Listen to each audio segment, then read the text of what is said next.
Shalom les amis, bon Tov, shalom à tous les fidèles de la cordonnerie.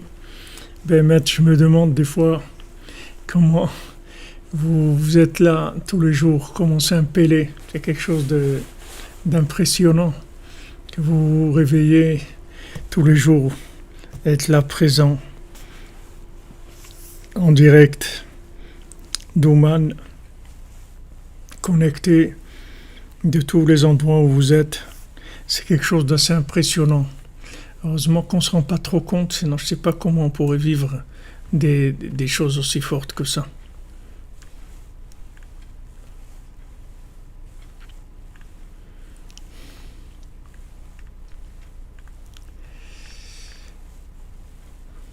Bezrat Hashem, une refoua shlema pour tous les malades et pour toute l'humanité. La refoua mentale, la refoua physique, la refoua du cœur. Bezrat Hashem, soit toujours avec Rabbeinu. Chaque parole de Rabbeinu, elle peut réparer le monde entier.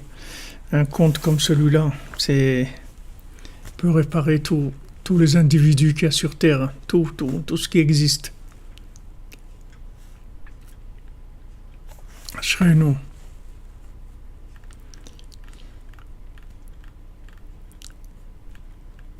Vous vous rendez compte que vous êtes réveillé à cette heure-ci pour Hachem, pour la Torah, pour Rabbeinu, pour le bien de l'humanité.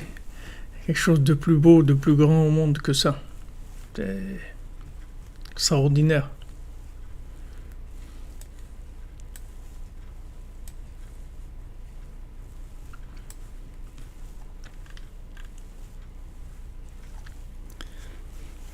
Alors dans le conte, on était hier là où le... Ah, merci Franck Meyer pour le Nishmat de Alain Bendoa. Merci à vous, M. Meyer, aussi tout ce que vous faites pour Rabbeinu, Bezrat Hashem. Merci Alexandre, notre cher ami, ce qu'est la mitzvah, toujours avec Rabbeinu dans la joie, dans le sac de Rabbeinu, Bezrat Hashem. Et voilà, que l'âme de votre frère, M. Meyer, Bezrat Hashem, elle soit dans la yeshiva de Rabbeinu, avec tout ce que vous faites pour lui, et toute votre famille magnifique, toujours dans le sac de Rabbeinu, pour l'éternité. Alors on a vu que maintenant, lui, une fois qu'il s'est vendu un peu à ce roi, qui lui a donné toutes les clés pour pouvoir arriver à se marier avec elle. Elle a vu qu'il parlait des 7 points d'eau, etc. Donc elle s'est dit, donc ça doit être lui, puisque d'où il va savoir des choses comme ça. Betorkar ba sheni.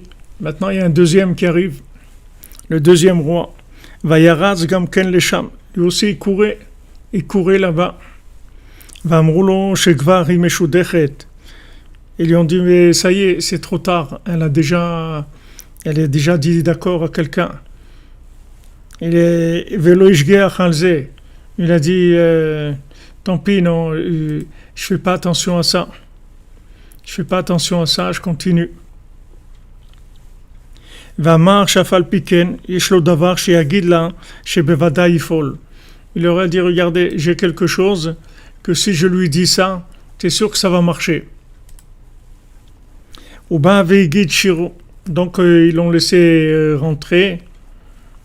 Et il a pu dire son chant. Et lui, il a mis tous les endroits selon l'ordre, dans l'ordre comme elle les avait écrits dans son message. Et il a donné encore un signe de plus.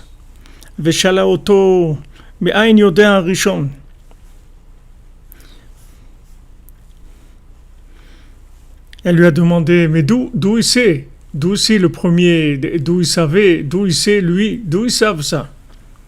Ou les Hagid Haemet, Lotov Lefanav. Et maintenant de dire la vérité, bien sûr, il va pas lui dire exactement tout ce qui s'est passé. Il va marcher no yodéen. Il a dit, je sais pas pourquoi j'ai dit ça. Venifla Benea Meod. Et c'est quelque chose qui l'a énormément étonné. Ve'amda mishtomem. elle s'est tenue complètement bouleversée. Kigam Arishon Siper Amekomot. Le premier aussi, il a dit les endroits. D'où maintenant ces renseignements-là, ils sont connus par plusieurs personnes. Malgré ça, elle s'est dit, ça a l'air d'être plutôt le deuxième. Puisqu'elle a vu qu'il avait mis les choses dans l'ordre. Pour elle, c'était un signe de plus. Elle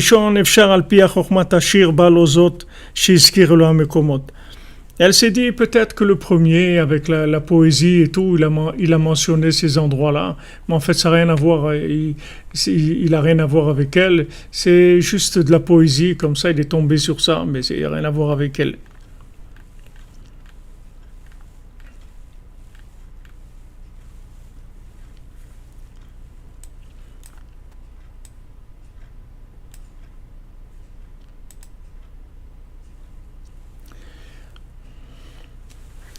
Attendez, juste bloquer un message là qui vient au milieu.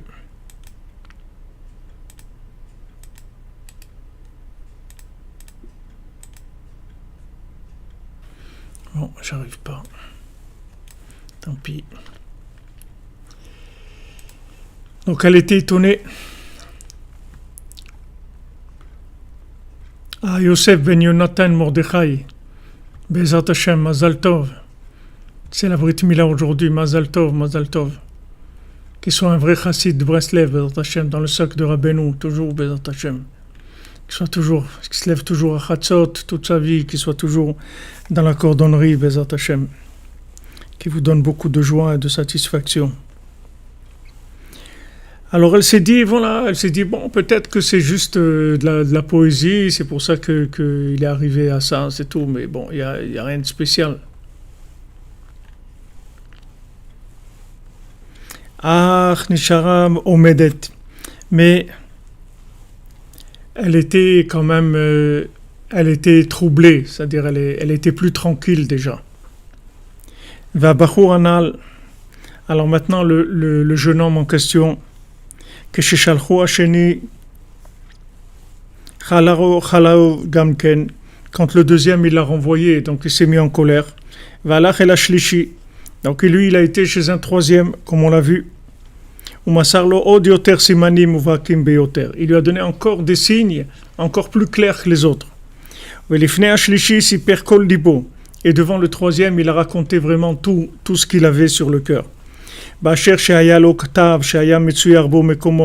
Qu'il avait un écrit de la part de sa fiancée sur lequel il avait dessiné tous ces endroits.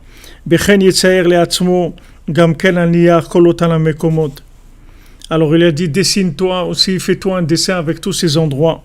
Et tu lui amènes ça. Et le troisième, bien sûr, il a eu la même réaction chez Entov Lefanav, chez Aviotam Lekan, que bien sûr, c'est pas tellement bien qu'il l'amène à elle ici. Et que le Bachour soit là. Et lui aussi, il l'a envoyé à 200 parsaot. Il l'a envoyé très loin.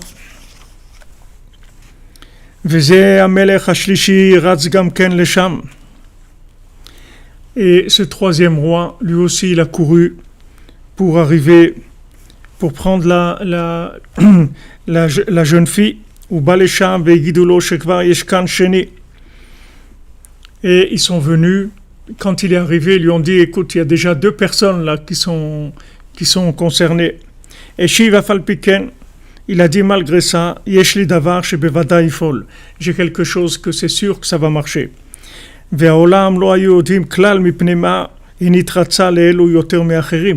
Maintenant, les gens ne comprenaient rien du tout.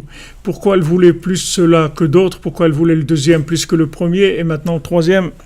Le troisième, il est arrivé, Veigid Shiro, il a dit son chant, Besimanim Uvhakim Yoter, avec encore plus de signes.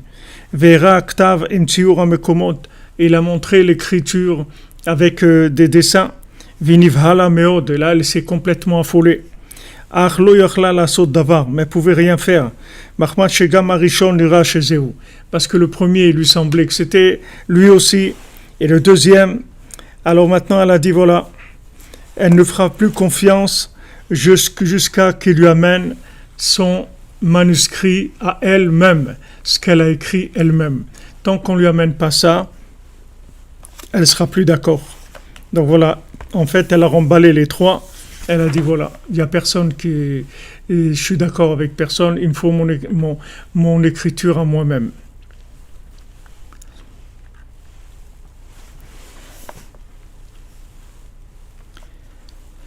Donc on voit là aussi qu'il y a une ashgacha, c'est-à-dire que même dans toute cette situation mensongère, on voit qu'ils n'arrivent pas, malgré que ils viennent avec une situation qui est complètement fausse, puisqu'ils ont acheté le renseignement chez le jeune. On voit quand même qu'il y a la vérité, comme c'est dit que Hachem, il est Shomer et Met Leolam. Hachem, il garde toujours la vérité. C'est-à-dire la vérité, elle ne pourra jamais être complètement avalé par le mensonge. Même si le mensonge, il essaye d'avoir la vérité, mais la vérité, elle aura toujours le dessus. Le mensonge, il ne pourra pas gagner. Il s'approche à des moments, il utilise des choses qu'on a l'impression que c'est ça. Ça y est, c'est presque ça. Waouh, ça a l'air d'être ça. Et en fin de compte, après, on voit que c'est pas ça du tout.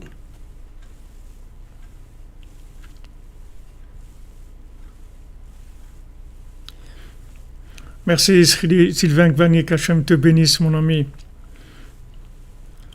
Amen, amen. Merci. Qu'Hachem te donne tout pour que tu puisses réussir à faire cet hôpital du cœur, Bézant Hachem. Soigner les cœurs comme on soigne les cœurs. Ici, on soigne les cœurs spirituellement. Que tu arrives à les soigner matériellement, Bézant Hachem, que ça te vienne tout facile. Que Rabbeinu t'ouvre les portes. Donc on voit que ce mensonge-là, il ne marche pas. C'est-à-dire que voilà, ils ont tout, voilà, c'est lui qui leur a dit tous les renseignements et tout, de la source même, et on voit que ça passe pas.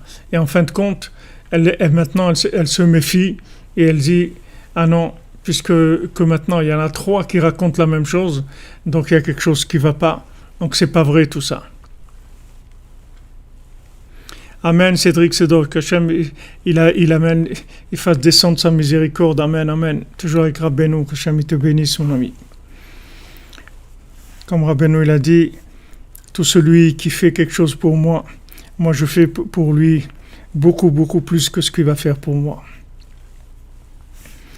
Voilà, donc on se trouve dans un moment de suspense, là. C'est-à-dire, on ne sait pas ce qui va se passer. Parce que d'un côté, ces trois farfelus là, mais ces rois là, ils sont venus tous avec des arguments soi-disant solides, et on voit que ça marche pas. En fin de compte, ça marche pas. Même si ça ressemble à la vérité, ça ressemble beaucoup, mais c'est pas ça. C'est pas ça. Ça peut ressembler, mais c'est pas ça. En fin de compte, ça marche pas. Parce que même s'il vient, il copie tout, combien de gens ils ont copié, ils ont fait du plagiat de la spiritualité, ils ont copié des chemins de spiritualité, ils ont fait des copies conformes, mais ça, en fin de compte, ça marche pas. En fin de compte, ça marche pas parce que il y a quelque chose tout le temps qui va pas, quelque chose qui gêne. Merci Fatima et Mubarak pour le Mishkan, que Hachem vous bénisse, Bézant Hachem. Soudra Beno, et la bénédiction du Tzadik pour vous et les vôtres, Bézant Hachem, le Olam Vaed, pour l'éternité.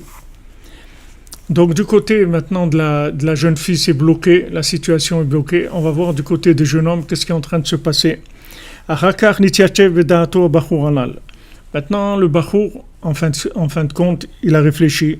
Il dit jusqu'à quand on va l'envoyer de plus en plus loin, en avant, tout le temps. On lui fait comme l'ech lecha, c'est-à-dire on l'envoie vers lui en fait. Chaque fois qu'il est renvoyé, il est renvoyé vers lui-même. Al ken yishev atzmo shu be'atzmo yaniach atzmo lelech lesham. Maintenant, regardez tout ce qu'il a fallu pour que maintenant il se décide. Il dit en fin de compte, je vais y aller moi-même. Parce qu'il a vu qu'il n'y avait pas de planque possible. Il ne peut pas se sauver. C'est-à-dire qu'il a voulu trouver de la sécurité. Il a voulu trouver une petite place tranquille. Il a voulu vendre son âme pour avoir la tranquillité à un roi. Il a vu que ce roi, il voulait le tuer, il était prêt à le tuer. Il l'a envoyé à 200 parsaot, à 300 kilomètres. Et le deuxième, la même chose. Et le troisième, la même chose. Donc il voit qu'il n'y a que du mensonge. Il voit que partout, il n'y a que du mensonge. Il voit qu'il n'y a personne qui est honnête. Il n'y a personne qui est honnête. Il n'y a pas de reconnaissance. Il n'y a pas de valeur. Il n'y a rien du tout. Il leur donne quelque chose. Tous ces rois-là, ils désirent que ça. Que de se marier avec cette fille qui est un chidouche, qui est quelque chose d'exceptionnel dans le monde. Donc il leur donne vraiment accès à quelque chose d'extraordinaire. Et qu'est-ce qu'ils font maintenant, eux? Au lieu d'avoir un petit peu de reconnaissance, quelque chose, je ne sais pas, mais ils ont tous réagi de la même manière. C'est-à-dire ils ont montré qu'en fait, ils n'ont aucune compassion avec lui, rien du tout. Ils n'en ont rien à faire de lui, du tout.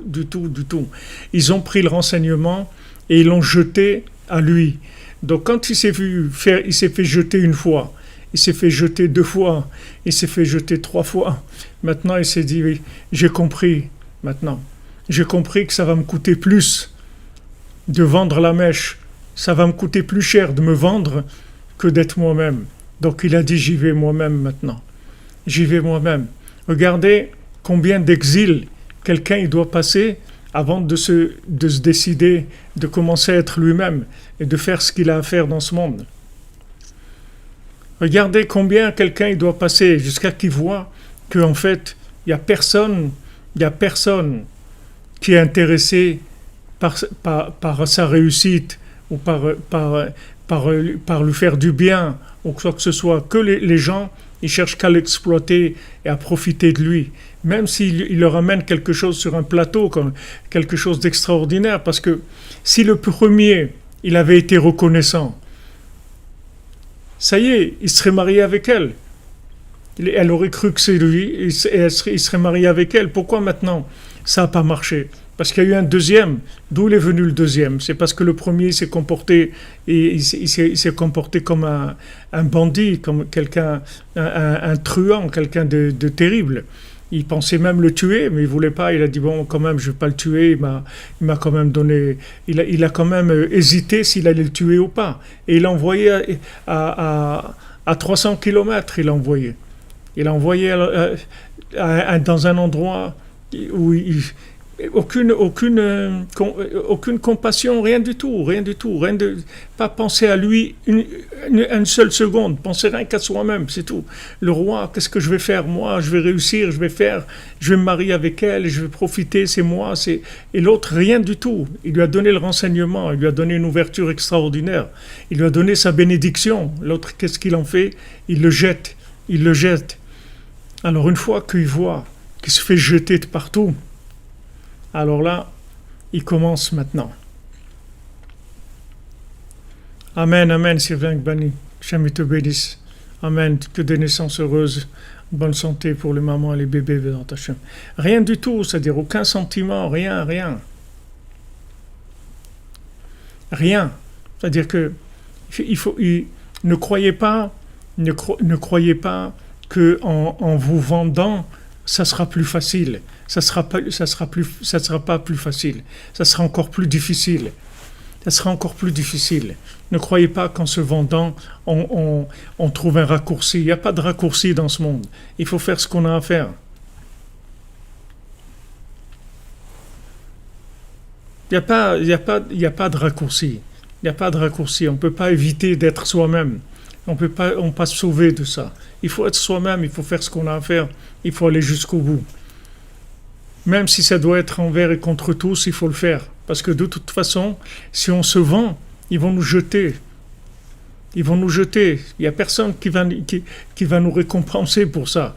Nous dira merci pour le renseignement, merci de nous avoir donné ta connaissance, d'avoir servi loyalement la société ou le pays ou la nation, voilà, on va te rendre ce que tu as donné, rien du tout, rien du tout.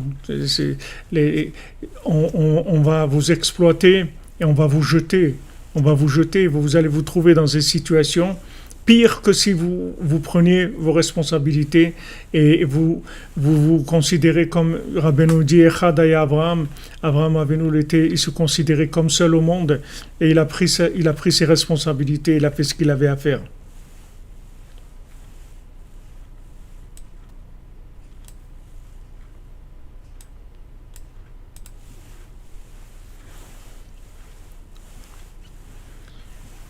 Bonne santé pour vous, Sandrine Brazat Hachem. Beaucoup de consolation pour votre maman. Donc voilà, il s'est dit maintenant, après 3 fois qu'il s'est fait jeter, il s'est dit maintenant je vais y aller moi-même. Alors il a fait, ça lui demandait le tour du monde, parce que là où il a été renvoyé par tous ces rois, il devait être à l'autre bout de la terre. Il est arrivé là-bas. Il a dit que lui aussi il a quelque chose.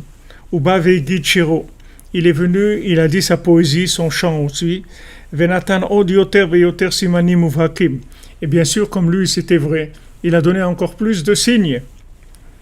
Vizkir ota shelamad ima bacheder echad kayotse bazeh. Et il lui a rappelé qu'ils ont étudié ensemble au cheder, qu'ils étaient ensemble dans la même école. Il lui a raconté tout. Même le fait qu'il a envoyé les rois, il lui a dit ça aussi. Et qu'il a caché l'écriture, l'original dans un arbre. Et tout ce qui lui est arrivé. Et elle n'a pas du tout fait attention à ce qu'il racontait maintenant.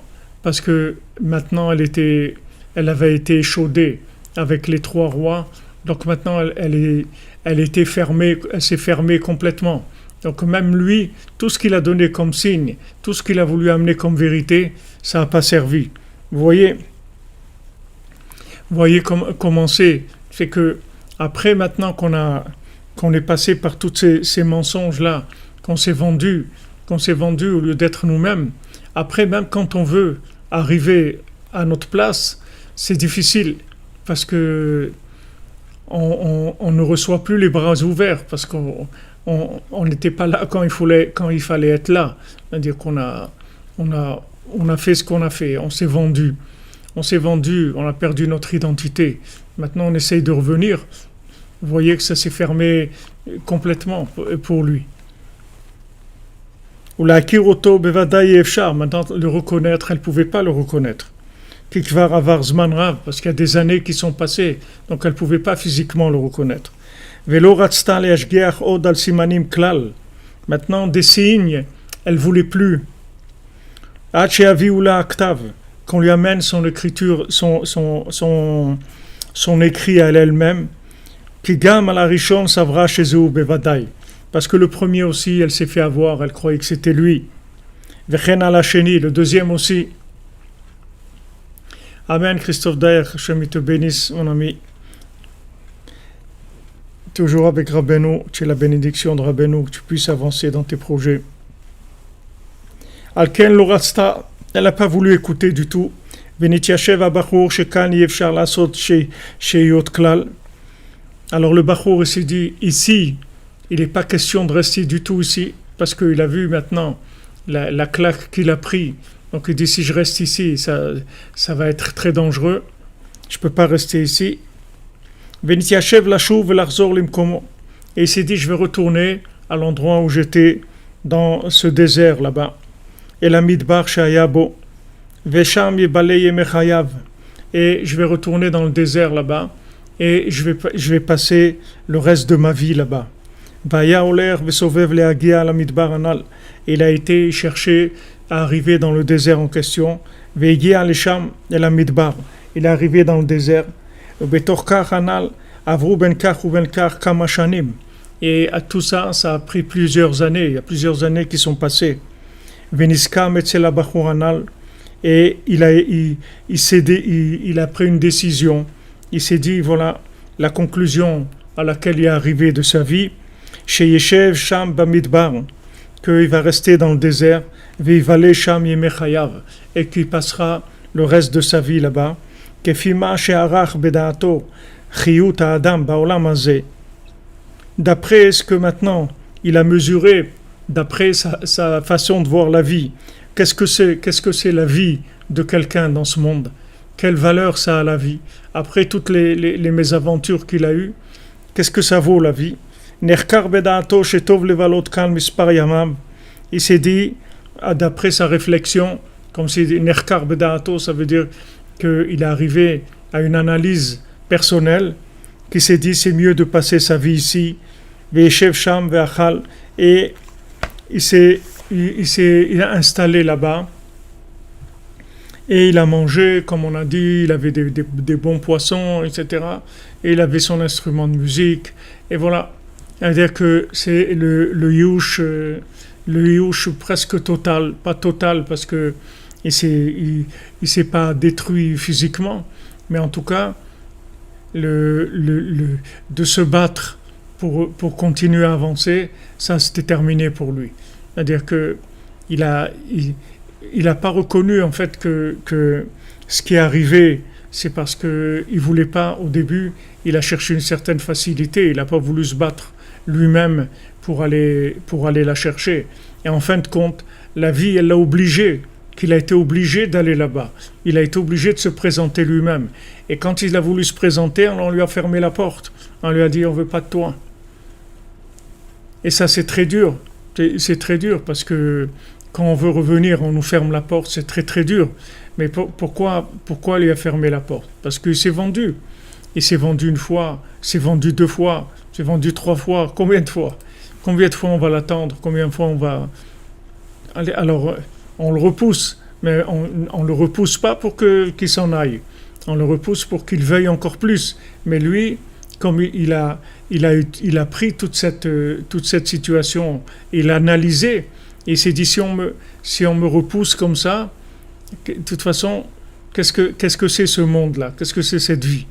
Et il a commencé à regarder le côté négatif qu'il y avait dans sa vie, et c'est vrai, dans le côté négatif, sa vie, elle était terrible. Sa vie, elle était terrible dans le côté négatif. Qu'est-ce qu'il a fait, ce pauvre bonhomme-là, d'être persécuté, qu'on essaye de le tuer, qu'il doit se sauver, qu'il n'est pas avec ses parents, qu'on lui enlève sa fiancée. Qu'est-ce qu'il a fait pour avoir tout ça? C'est-à-dire, pour lui, c'est de l'injustice. C'est-à-dire, c'est pas normal. Donc, il se referme sur lui-même. Et il va vivre sa petite vie tranquille. Il s'est fabriqué son petit oasis. Il s'est arrangé, comme la plupart des gens, ce qu'ils font. Ils arrangent bien leur petit appartement. Ils mettent des fleurs et un beau lustre et de la vaisselle et voilà, de la musique qu'ils aiment bien. Et voilà, ils se créent un petit paradis chez eux comme ça. Et voilà, c'est tout. De toute façon, qu'est-ce qu'il y a dans cette vie-là? Tellement de déception, tellement de trahison, tellement d'avoir été échaudé par tellement de personnes à qui on a fait du bien. On y a cru. On a essayé une fois, on a essayé 2 fois. Chaque fois qu'on a essayé, ils nous ont envoyé à des centaines de kilomètres. Qu'est-ce que c'est ce monde-là? Et il ne faut pas croire, la plupart des gens, ils tombent dans ce panneau-là, là où il est tombé, lui. La plupart des gens, c'est comme ça. De trouver des gens que vous allez voir qui ont 50 ans, 60 ans, 70 ans et qui sont comme des jeunes de 17 ans, vous allez en voir très très rarement dans ce monde. Parce que la plupart des gens, ils essayent 1 fois, 2 fois, 3 fois. Après, ils se disent, bon allez, qu'est-ce que c'est ce monde? Il y a que des menteurs, il y a que des tricheurs, il n'y a que des gens qui nous exploitent, il n'y a personne qui cherche notre bien, il n'y a personne qui est reconnaissant, il n'y a rien. Et voilà, c'est la réflexion qu'il a eue. Et il s'est fabriqué son petit paradis sur terre. Et il a vécu planqué avec peut-être un chat ou un chien, ou s'il a plus d'audace, un tigre ou un léopard ou quelque chose comme ça, ou des canaris ou des perroquets ou des choses comme ça, voilà. Et tous les jours, il donne à manger à son chat et au perroquet, il va promener le chien. et il met des écouteurs, il écoute un peu de musique, et voilà, c'est la vie, c'est tout. Voilà ce que c'est ce monde. Voilà ce que c'est ce monde. Voilà, envoyé sur des roses, comme tu dis, Sylvain Gvani.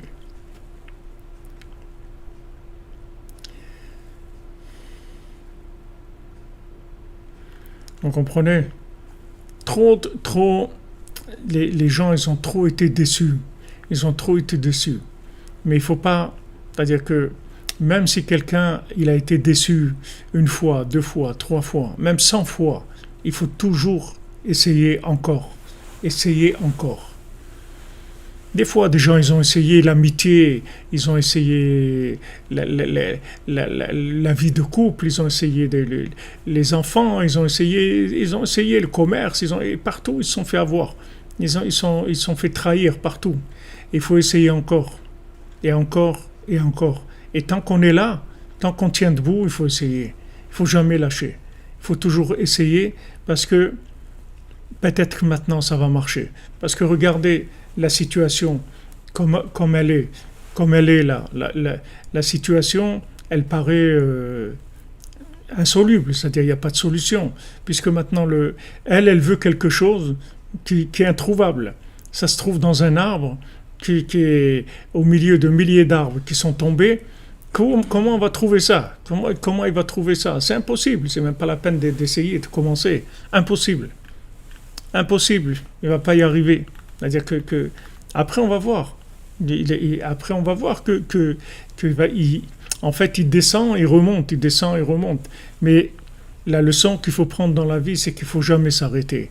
Comme Rabbeinu dans le rêve, quand Rabbi Nathan il a rêvé de lui, Rabbi Nathan il montait sur l'échelle et il tombait, il montait et il tombait. Rabbeinu, quand à un moment il est tombé, il voulait plus se lever, Rabbeinu lui a dit essaye encore, tu vas y arriver. Et c'était ça le message de Rabbeinu. Merci Michael Rouault pour le beau Sadan, Razak. Voilà exactement. Voilà exactement. Et comme vous dites, Madame Amazon, c'est déception sur toute la ligne, un monde d'hypocrites.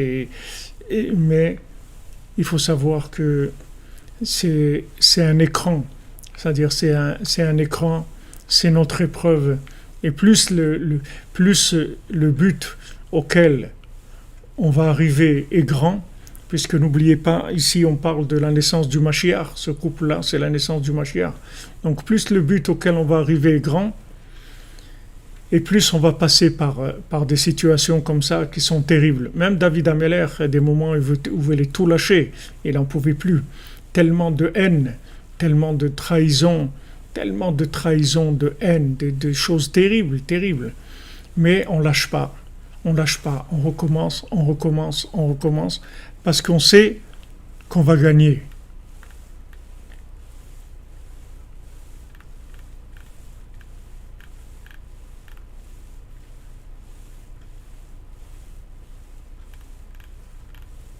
On sait qu'en fin de compte, on va gagner.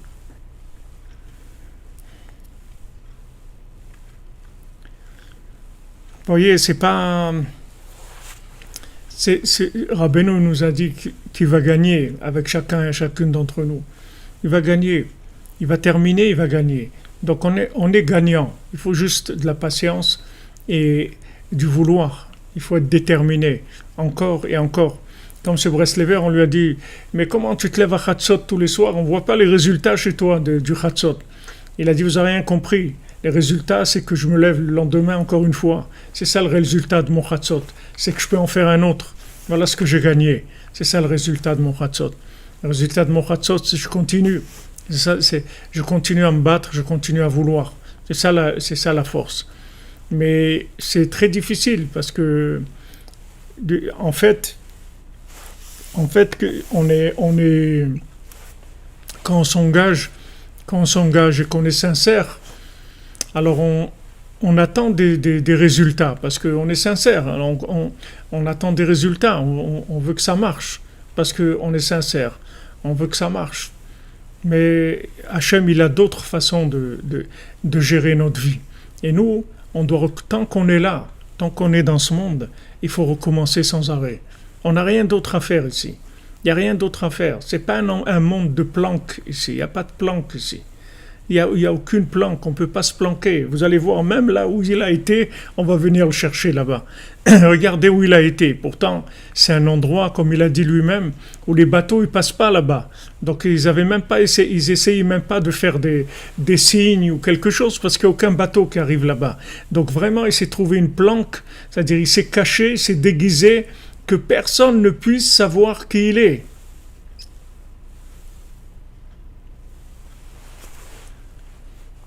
Mamache, personne ne peut savoir qui il est. C'est-à-dire les gens, ils se cachent tellement.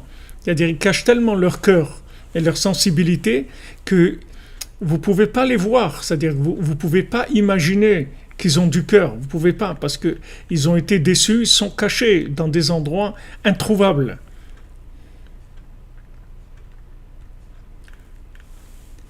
Ils sont cachés dans des endroits introuvables. Ils ont cassé leur cœur dans des endroits introuvables qu'on ne peut plus le trouver. Ils ont des carapaces et des carapaces et des protections et des protections et des protections. Mais vous voyez, Rabbeinu, il arrive. Et Rabbeinu, il arrive à traverser toutes ces choses-là et à ouvrir le cœur. Parce que Béhémet, il n'y a que le tzaddik que vous pouvez vous lâcher complètement et avoir confiance en lui. C'est le seul qui vous trahira jamais. Il vous trahira jamais parce qu'il n'a pas besoin de vous. Il veut que vous donnez, c'est tout. Il n'a pas besoin de vous. Rabbeinu l'a dit, même quand je prends, je donne. Moi, je prends rien du tout à personne. Même quand je prends de la tzedaka de quelqu'un, c'est parce que je veux lui donner. C'est pour ça que je prends de lui. Mais moi, je prends rien de personne. Rabbeinu, il n'a jamais pris rien de personne. Il n'a jamais rien pris de ce monde. Donc, vous pouvez être tranquille que jamais Rabbeinu il va décevoir qui que ce soit. Jamais Rabbeinu il a dit quelque chose et il l'a pas fait, ça s'est pas réalisé. Jamais. Rabbeinu il a toujours réussi tout ce qu'il a dit qu'il allait faire, il a réussi et tous ses engagements, il les a tenus. Et quand il dit qu'il va terminer avec nous et qu'il va gagner avec nous, il va le faire. C'est le seul au monde qui vous trahira jamais. Donc vous pouvez y aller, vous pouvez ouvrir votre cœur, vous pouvez vous appuyer, vous pouvez mettre le paquet, comme on dit, tout ce que vous avez, parce que Rabbeinu vous trahira jamais. Amen, David Cohen, tenir bon avec Rabbeinu, qui gagne avec chacun, que Shem t'envoie refoua shlema. David Ben Mesoda Cohen.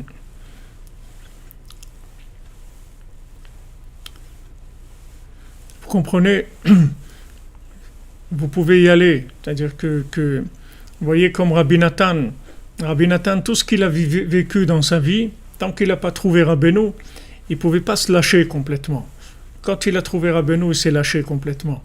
Mais avant, il ne pouvait pas donner son cœur complètement parce qu'il sentait qu'il y avait des choses qui n'étaient pas claires, il y avait des choses qui n'allaient pas.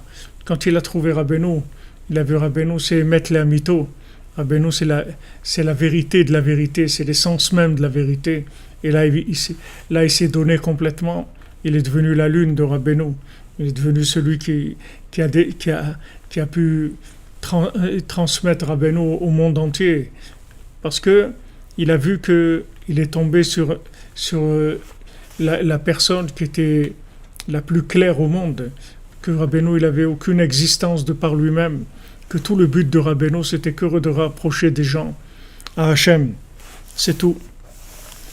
Et même Rabbi Nathan, quand il avait un minyan, il y avait un minyan là où ils étaient, à Nemirov, là où il habitait Rabbi Nathan. Au début, quand il s'est rapproché de Rabbeinu, il habitait à Nemirov. Et ils avaient un minyan de Breslevers, mais des gens simples, des cordonniers, des gens simples qui avaient là-bas, des couturiers, des gens très simples. Et Rabbi Nathan, à un moment, il a arrêté ce minyan parce qu'il a vu qu'il n'y avait pas vraiment avec qui parler, des paroles intéressantes, etc. C'est des gens très simples. Il n'avait pas beaucoup de sujets de discussion avec eux. Donc il a arrêté ce minyan et il est venu chez Rabbeinu, il voulait parler à Rabbeinu de cette chose-là, que en fait ce minyan s'est arrêté parce que il trouvait que c'était pas intéressant comme rapport, etc. Et quand il est rentré chez Rabbeinu, Rabbeinu n'était pas dans la chambre. Et il a vu un papier qui était écrit sur la table. Et Rabbeinu il avait écrit sur ce papier, qu'est-ce que je peux te dire? Ce minyan-là, il perçait le ciel. Il perçait le ciel. Alors Rabbi Nathan, il a compris qu'il s'était trompé, que Rabbeinu, il voulait qu'il continue avec ces gens simples et qu'il parle avec eux de Rabbeinu, qu'il parle d'Hachem, qu'il les renforce, etc. Et Rabbi Nathan, il a fait tchouva sur ça. Il est retourné et il a repris le minyan, il a repris ces gens-là et ça lui a donné une leçon pour toute sa vie parce qu'il a su qu'il fallait qu'il transmette Rabbeinu absolument à toutes sortes de gens. Pas que ça soit intéressant, même si c'est pas intéressant, même si c'est pas des gens d'un niveau où il peut échanger avec eux, alors il se met à leur niveau et il leur donne ce qu'ils peuvent recevoir. Merci Sylvia Toviekou, que Hachem vous bénisse.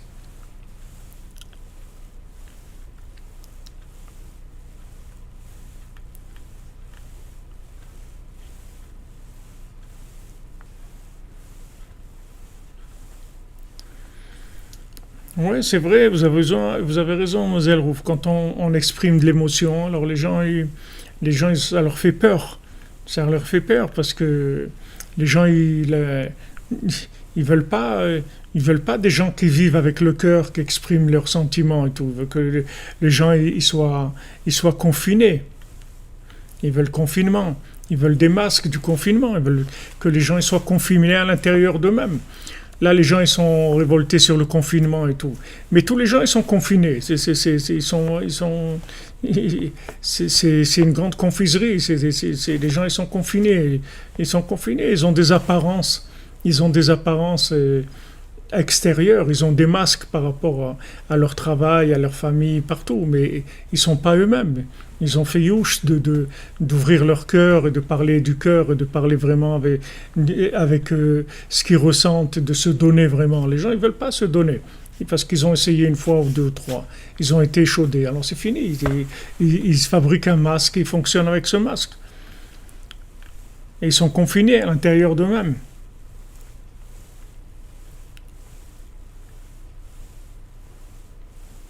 Mais c'est pas comme ça qu'il faut être. Vous, il faut être comme vous êtes.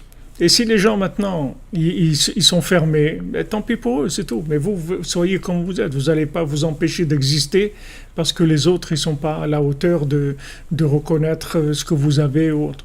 Vous, soyez vous-même. Et les autres, ne vous occupez pas parce que le monde entier il va se transformer. Les gens, ils vont y arriver. Vous allez voir comme ce Bachour-là, il va y arriver. Il peut pas se sauver. Il va être obligé d'arriver là où il doit arriver. Il n'aura pas le choix. Alors maintenant, on va voir toute une aventure qui va se passer avec elle, parce que bien sûr, quand lui il lâche, alors elle aussi, elle est en danger. Parce que lui il lâche, qu'est-ce qui les tient? C'est qu'ils sont liés tous les deux. Maintenant, si lui de son côté il lâche, alors elle aussi, elle va s'être attrapée par des clipotes, comme on va voir maintenant. Balaya Maya Rotseach. Et dans l'océan, c'est-à-dire sur l'océan, il y avait un Rotseach, un assassin. C'était un mercenaire comme ça, un pirate, voilà plutôt, un pirate. Et il a entendu qu'il se trouve une jeune fille comme ça, très belle. Vechashav le tafsa. Et il a pensé à l'attraper, à la kidnapper. Bien que lui, il n'en avait pas besoin, parce que c'était un eunuque, il n'avait pas besoin. Il s'est dit, je vais la kidnapper et je vais la vendre à un roi. Et pour elle, il aura beaucoup d'argent, il va arriver à la vendre. Vous voyez ce qui se passe quand on lâche.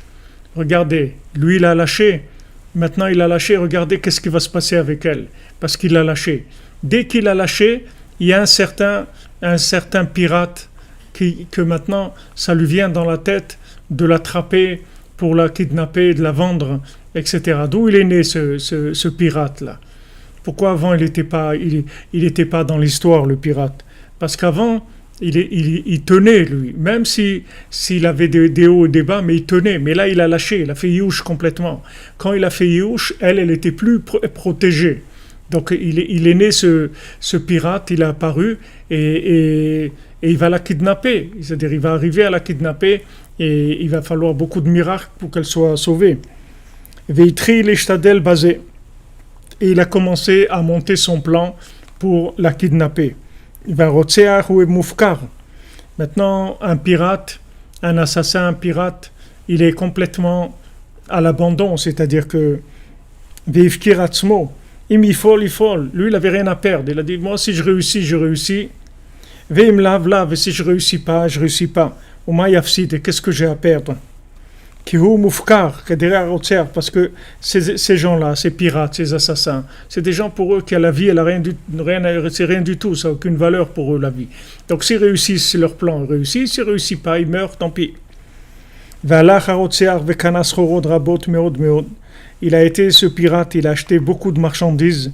Il a acheté une quantité énorme de marchandises. Gamasa Tsiporim Shel Zahav, il a fait aussi des oiseaux en or. Vayu Naasim Beumanut Shenidme Shem Chaim Mamash. Et il a fait des oiseaux en or qui étaient faits d'une telle beauté, de tel art, qu'on dirait qu'ils étaient vivants, ces oiseaux. Vegamasa Shibolim Shel Zahav, il a fait aussi des branches, des gerbes en or. Vayu Atziporim Omdim ala Shibolim. Et ces oiseaux, ils étaient sur ces gerbes-là. Ça même déjà, ça paraissait quelque chose d'extraordinaire. Que ces oiseaux se tiennent sur ces gerbes-là et que les gerbes ne se cassent pas. Parce que c'était des grands oiseaux. Donc c'était quelque chose d'extraordinaire de voir ça. Que des grands oiseaux, ils sont sur des gerbes qui sont très fines et pourtant les gerbes ne se cassent pas. Et il a fait aussi, il a fait avec ruse qu'on avait l'impression que ces oiseaux ils chantaient. Et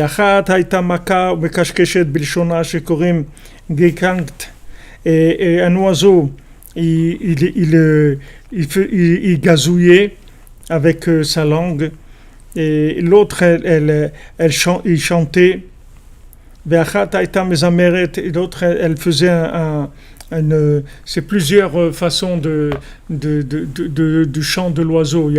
Il y a gazouiller, il y a plusieurs expressions comment ils chantent les oiseaux. Donc il a fait toutes ces façons-là. Tout c'était des ruses, il n'y avait rien de vrai dans ça. Et qu'il y avait des gens qui se trouvaient dans une chambre, dans le bateau, derrière les oiseaux, et c'est eux qui faisaient tous ces chants-là.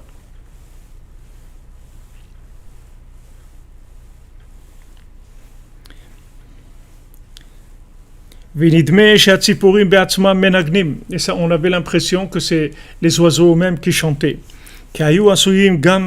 Ils étaient faits avec des fils en or, des fils en métal. Ils étaient faits d'une telle façon qu'on avait l'impression que c'était des vrais oiseaux.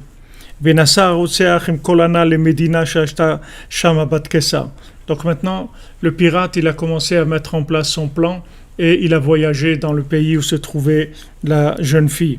Il est arrivé dans la ville où elle habitait. Et il s'est tenu avec son bateau sur la rive. Et il a descendu l'ancre et il a arrêté le bateau. Shekorim Gikendrt, c'est-à-dire que il a attaché donc le bateau au bon port. C'est des tris, vous dites. Vedema Atzmo, les Socher Gadol, et il s'est fait passer pour un grand marchand. Et les gens ils commençaient à rentrer chez lui et acheter là-bas des marchandises, beaucoup d'articles qui étaient très, très beaux, très, très précieux. Et il s'est tenu là-bas un certain temps, Reva Shana Veyoter, 3 mois et plus. Donc après, les gens ils portaient sur eux ces vêtements qu'ils avaient achetés chez lui, et tout ce qu'ils avaient acheté, ça a commencé à être connu dans la ville. Et la jeune fille, elle aussi, elle a eu envie d'acheter de la marchandise chez lui. Elle a envoyé chercher qu'il amène de la marchandise chez elle pour qu'elle choisisse. Et il lui a envoyé, il lui a dit, moi j'ai pas besoin de ça. La set srora le bêta connaît. J'ai pas besoin de porter la marchandise chez l'acheteur. Afalpi chez Bat Kessar, bien que c'est la fille de l'empereur. Ou mi chez Tsarir srora yavo etzlo. Celui qui veut acheter de la marchandise, qui vienne chez lui. Maintenant, un commerçant, il n'y a personne qui va l'obliger. Elle ne peut pas l'obliger. Donc, il a monté tout ça pour pouvoir l'attraper. Elle s'est dit, bon, je vais aller.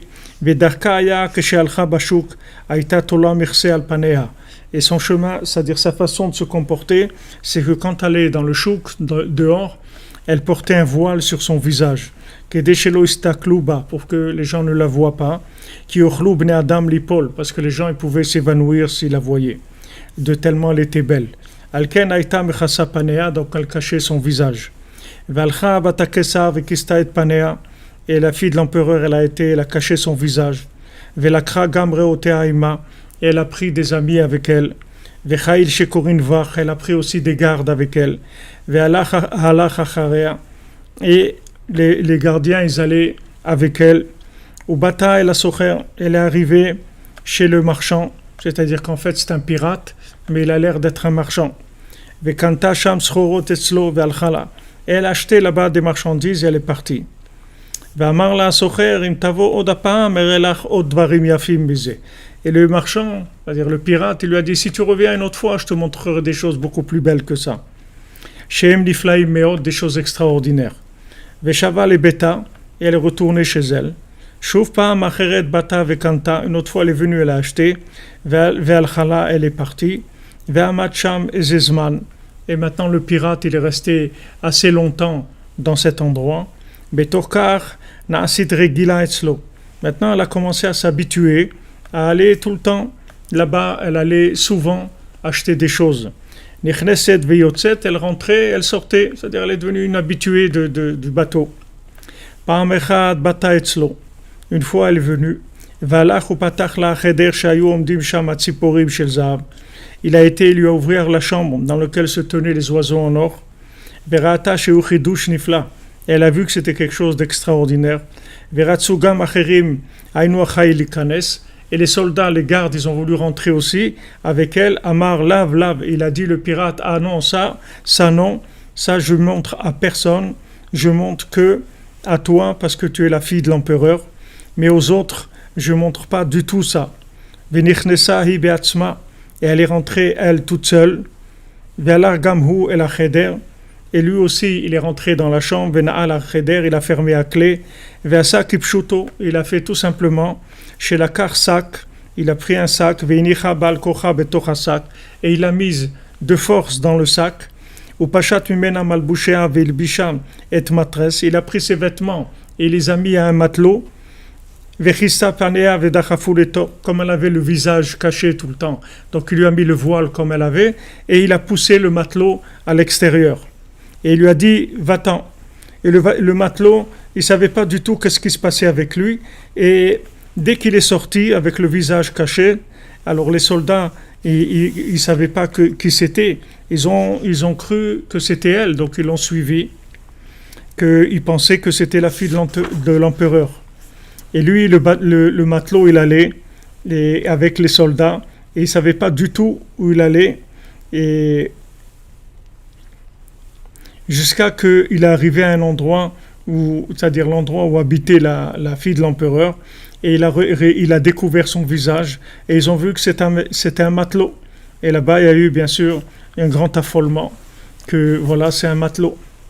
Alors vous voyez ce pirate-là, ce pirate, c'est le pirate qui nous a piraté à tous dans notre vie, qui a essayé en tout cas de nous pirater à tous et à toutes dans notre vie. Et vous voyez comment il fonctionne. C'est-à-dire, il fonctionne par... il est pas agressif, il va doucement. C'est-à-dire qu'il agit par assimilation, par le fait que les gens ils vont doucement, doucement s'habituer. Ils vont s'habituer doucement, doucement.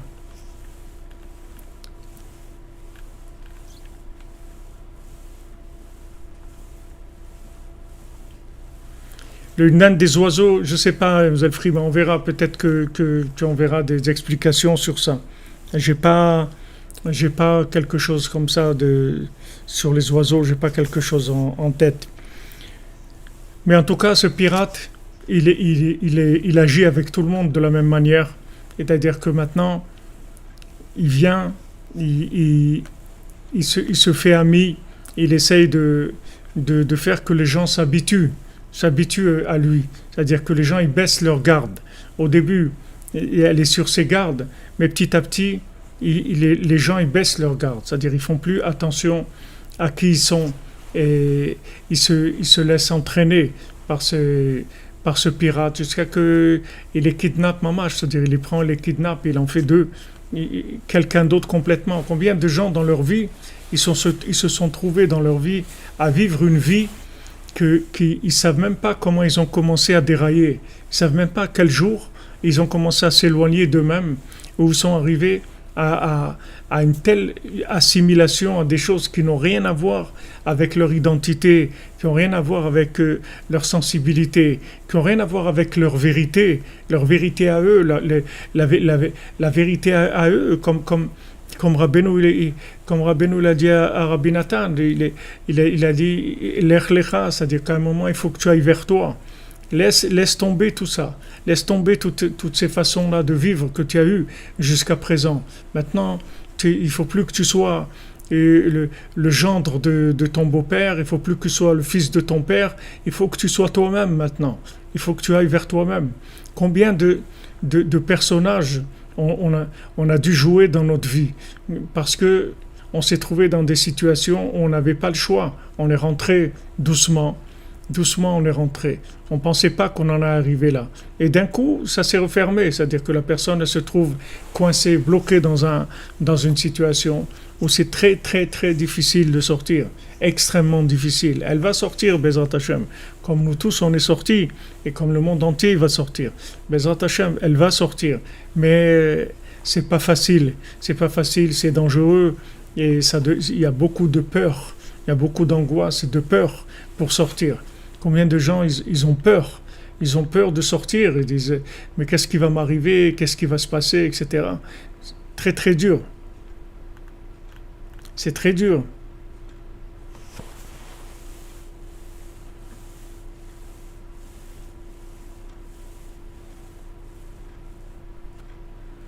Et ouais, vous dites que vous en avez... Voilà, exactement, comme vous dites Marie Gauthier, c'est une bonne expression. Il engourdit sa proie. Il abaisse la vigilance, vous comprenez? Ça y est, la personne, elle se fait avoir. Mais vous voyez, c'est par l'accoutumance. C'est par l'accoutumance.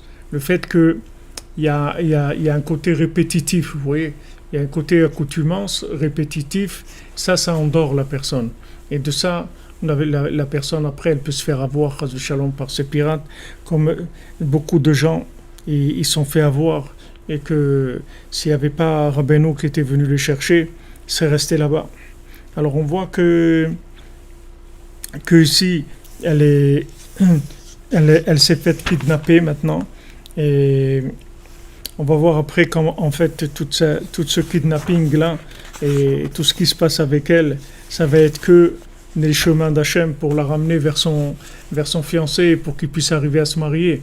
Mais en attendant, elle souffre. Elle passe par des choses très très dures. Comme chacun d'entre nous, jusqu'à qu'on arrive chez Rabbeinu, tout ce qu'on a passé, pas rien que dans cette vie, toutes les vies antérieures, parce qu'on est là, on est venu plusieurs fois, on s'est réincarné plusieurs fois. Donc on n'est pas arrivé chez Rabbeinu, on n'est pas arrivé à la réparation. Maintenant, bon, Hachem, qu'on est arrivé, alors on a terminé. Mais avant, il y a tellement d'aventures et tellement de fois où on s'est fait kidnapper. Mamash, le pirate, tout simplement, il la prend, il la met dans un sac, c'est tout. Il y a pas, c'est du kidnapping. Et après, il va sortir. Là, c'est pas évident parce que lui, c'est un assassin. C'est pas quelqu'un qui a des valeurs. Il a aucune valeur du tout. Si ça marche pas, il est prêt à mourir. Ça le dérange pas. Mais il est déterminé. C'est-à-dire, il va aller jusqu'au bout. Jusqu'au bout. Mais bon, Hachem, il va la sauver. Oui, des années, bien sûr. Bien sûr, des années. Comme vous dites, c'est des années qu'on on croit que c'est ça. Et en plus, on se fait de l'autosuggestion, c'est-à-dire on se rassure nous-mêmes en disant ouais, mais c'est bien quand même, il y a ça, c'est super quand même. On essaye de se dire que ça va, quoi. Jusqu'à que ça explose, qu'Hachem il fait exploser les choses pour qu'on puisse se trouver, pour qu'on puisse arriver à être nous-mêmes. C'est un chemin, c'est pas facile. Mais bon, Hachem, tant qu'il y a en nous le point de vérité, la petite flamme qui est là, comme Rabbeinu l'a dit, mon petit feu va brûler, il va brûler jusqu'à Mashiach. C'est-à-dire ce petit feu, cette petite flamme qu'il y a dans la personne, même si elle est intime, cachée, qui a beaucoup de choses, beaucoup de masques dessus, mais elle est là. Elle est là, cette petite flamme, ça suffit pour allumer tout, pour embraser le tout et enlever toute la paille de Esav et tous les pirates, les faire sauter vers Hachem. Voilà les amis, on a avancé dans le conte, on a encore quelques heures pour le lire uniquement. Pour lire le conte, il est très long. Pour ceux qui l'ont déjà lu en français, vous le savez, c'est un conte qui est très long. Mais Bezat Hachem, comme vous vous en rendez compte, c'est l'histoire de notre vie et de nos vies. Il y a tout là-dedans. Bezat Hachem, la bracha de Rabbeinu, et c'est pour Emasiot Shalmi Kadmoniot que ça nous éveille. Puisque Rabbeinu il a dit, je vous ai raconté ça pour vous réveiller, que ça nous amène un éveil. L'éveil, c'est la prise de conscience et la responsabilité de notre existence. Et ça, l'éveil. L'éveil, ça veut dire qu'on se laisse pas attraper, on se laisse pas mettre dans le sac du pirate. On cherche le sac de Rabbeinu, pas le sac du pirate. C'est-à-dire qu'on se laisse pas pirater, on se laisse pas assimiler. On est nous-mêmes, c'est tout. On est nous-mêmes, on se réveille, on réveille notre identité. C'est ça Rabbeinu. Rabbeinu nous a raconté les contes pour ça. Parce qu'il a vu que les gens, ils étaient complètement endormis. Il a dit la seule chose qui va vous sauver, c'est les contes. Les contes, ils réveillent en profondeur. C'est pas uniquement les paroles qu'on dit et les images qu'on dit et tout. Il y a un réveil profond. Rabbeinu, il utilise ça pour aller vers notre âme et réveiller notre âme, donner de la force à l'âme. Donner la force à l'âme, quelle est la force d'exister, de s'exprimer, de dire voilà, je suis là, j'existe, voilà ce que je veux, qu'elle n'ait pas peur de dire ce qu'elle veut.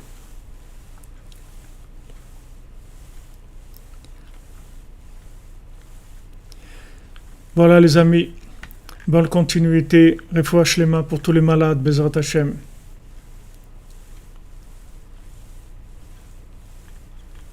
Que des bonnes nouvelles. Bien sûr, même si David Atia, même si on ne comprend pas, ça réveille. Rabbeinu il a dit, Rabbeinu il ne voulait même pas qu'on essaye de comprendre. Ça va directement dans l'âme, ça réveille de l'intérieur. Bezrat Hashem, merci d'être là, merci pour votre soutien pour le Mishkan. On a besoin pour le Mishkan, vraiment pour Rosh Hashanah. Alors tous ceux qui participent avec ce qu'ils peuvent, ils auront la bracha de Rabbeinu. La maison de Rabbeinu, la maison des âmes, la maison des cœurs, Bezrat Hashem, Be'atzlacha, la maison de tous les points positifs. C'est ça le Mishkan de Rabbeinu. Que des bonnes nouvelles, bonne journée. On se retrouve à 14h, Bezrat Hashem, pour la Torah 56. On va commencer à nouveau l'écouter à la Chot dans la Torah 56. On a fini hier et Chot Yiboum. On va commencer à nouveau l'écouter à la Chot sur la Torah 56. Bonne journée, excellente journée, plein de bracha et de délivrance dans tous les domaines, Bezrat Hashem. Une délivrance et une refoua shlema, une guérison complète et totale, immédiate pour tous les malades, Bezrat Hashem. Languit la cité magnifique, un chant s'entend dans les hauteurs, un chant tout empli de langueur. Cette voix au son pathétique languit la cité magnifique.